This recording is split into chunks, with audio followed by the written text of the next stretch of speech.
Hello and welcome to the Intel Brief. Today is Wednesday, 21 January. I'm your host Daniel, and today we're going to talk about Venezuela has received $300 million in proceeds from the first US oil sale. The UK has approved the Chinese mega embassy in London, and Trump has slammed a UK deal to hand over the Chagos Islands after he previously backed it. So firstly, Venezuela has received the proceeds from the first US sale of Venezuelan crude oil following the capture of President Nicolas Maduro by the United States in early January. The US announced last week that it had completed a $500 million sale of Venezuelan crude oil and that they gave $300 million back to the Venezuelan government. The Prime Minister said that they would use the money from the sale to prop up her country's battered currency, the bolivar. The funds would be used to stabilize the foreign exchange market and to protect the income and purchasing power of workers. Details of the US oil sale were unclear, but the news agency Reuters reported that at the time of the Venezuelan crude was being offered at a discount to traders compared to similar oil from other countries. So what? While I have shit on Trump over the last few days in both posts and this podcast, this is a pretty amazing move for Venezuela. It's been a long time since they've received this amount of money for oil in like clean money that could be used for things like supporting their currency. The next risks is the levels of corruption within the country, where this money will go, how it will be used. But I feel that the US will probably keep an eye on that, as they're trying to come across as the people supporting the country now and helping it to pick itself up from its previous position of a pretty poor and lifeless country. I don't know, seems like very positive news and a very good move from the US to give a significant amount of the money back to the Venezuelan government. Seems like a positive step. And next, the UK has approved plans for a new Chinese mega embassy in central London, despite opponents warning that it could be used for spying and poses security risks. Beijing bought the site of the Royal Mint near the Tower of London in 2018 for £225 million at roughly 20 square meters. Sorry, that's a crazy difference. It would be the biggest embassy of its kind in Europe.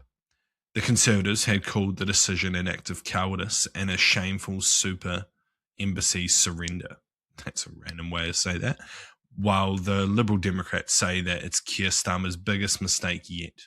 Reform UK said that it would never have approved the embassy, calling the site a security threat.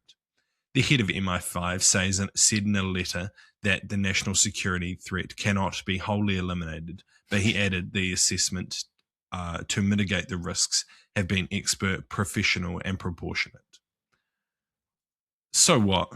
I kind of agree with all of the other politicians that this is a pretty shitty move. One of the kind of biggest issues that I've seen talked about here is the Telegraph, UK newspaper, got hold of unredacted documents around the planning of an enlarged basement below the Royal Mint building, one that cuts very close to very sensitive finance cables, and there's the possibility that they may be able to go through the wall, tap into these cables and use that information how they will. Probably to, damage the UK financial position and improve their own. I don't know. Seems like a pretty shitty move, in the current geopolitical climate. I don't think this is a great idea, giving the Chinese such a large position and a very dominant position within the United Kingdom. It doesn't look good. I don't like it, but I'm very anti-Chinese. So, take with that a grain of salt.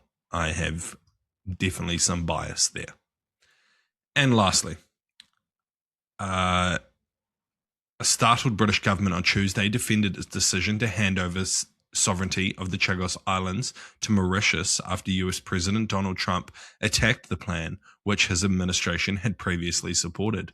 Trump said that relinquishing the remote Indian Ocean archipelago, home to a strategically important American naval and bomber base, was an act of stupidity that shows why he needs to take over Greenland.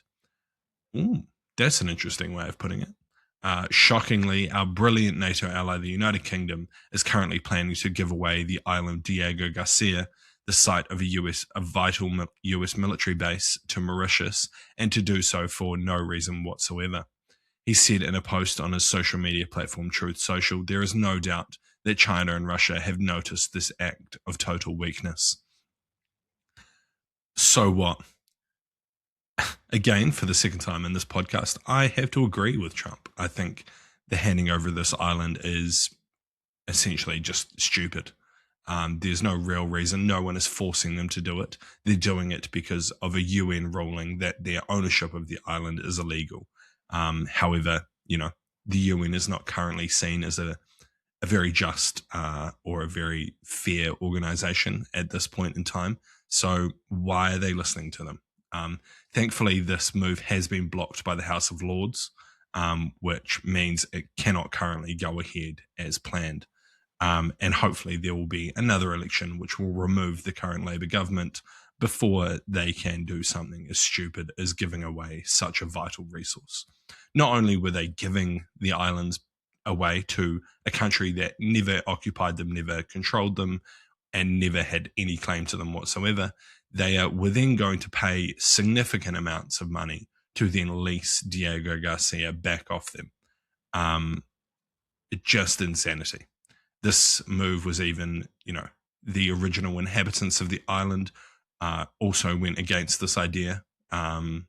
So, no one really wants this to happen, apart from Mauritius, of course, who are A, gaining territory, and B, gaining money.